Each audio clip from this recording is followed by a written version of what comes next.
I'm hitting record. Okay. So here we are in our basement Airbnb.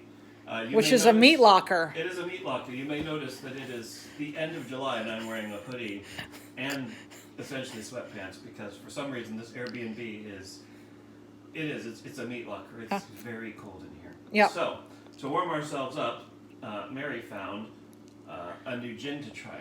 Now, the interesting thing about this gin, some of you may have heard of Dogfish Head. Yep. Because I believe they make something that other people call beer. Some of the best beer in the United States. Apparently, it's very good beer. It is really good beer. According to my wife and, I don't know, maybe John. 90-minute IPA. Okay. So, it contains juniper berries, orange peel, lemon and lime peel, cinnamon, green cardamom, coriander seed, and kaffir lime leaves.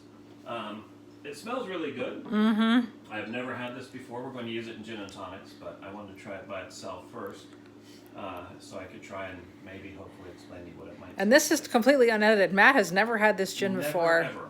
This is my first time sucking this down my face. Let's see. Here we go.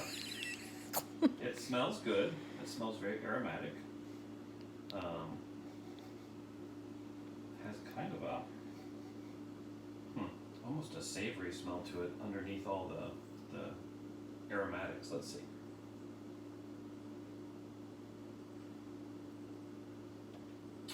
It's a really thick mouthfeel. Like really? Yeah, not interesting. Not quite syrupy, but it's a lot less like, it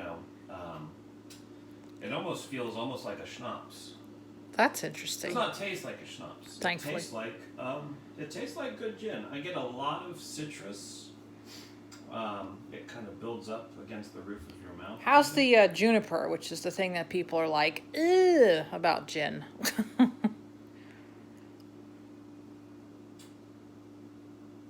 I mean, you do get some juniper, but honestly, I think it's kind of, you're not really tasting that because of everything else that's in there. What I'm mostly tasting is the orange and the kaffir lime. That's cool. So it's a much more citrusy. It reminds me a little bit, I mean, this was years ago, but it kind of reminds me of aquavit, which is sort of like Dutch vodka, I think, or Scandinavian vodka, sort of. But it's not bad. I would like to make a martini from this, and I would, except we have no shaker, we have no vermouth.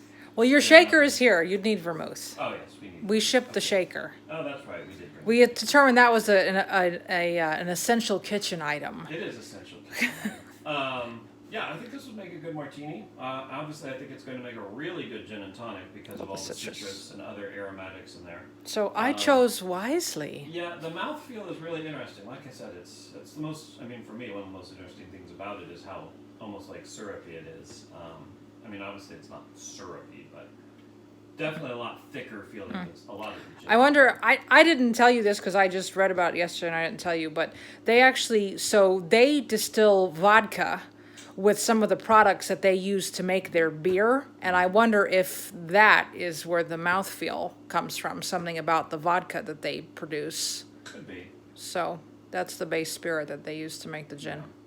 But yeah, it's not bad. Like I said, I have to try other things first, because there is a flavor there that I'm maybe not crazy about. There's something sort of underneath it all that's a little kind of, I don't know how else to describe it except brown tasting. Interesting. Not like brown, Yeah. but just, That's interesting. yeah, I can't quite put my finger on it. It might be the cardamom. There might be a little too much cardamom in there. But yeah, it's good. So maybe we'll do another one where I make, if we get some decent vermouth, we may make a martini with this. Okay. But until then, we will try and stay warm, and hopefully you'll see us again, maybe in our new apartment in a few days here. 3 weeks, something like that. A few days, 3 weeks, it's all the same. Time has no meaning.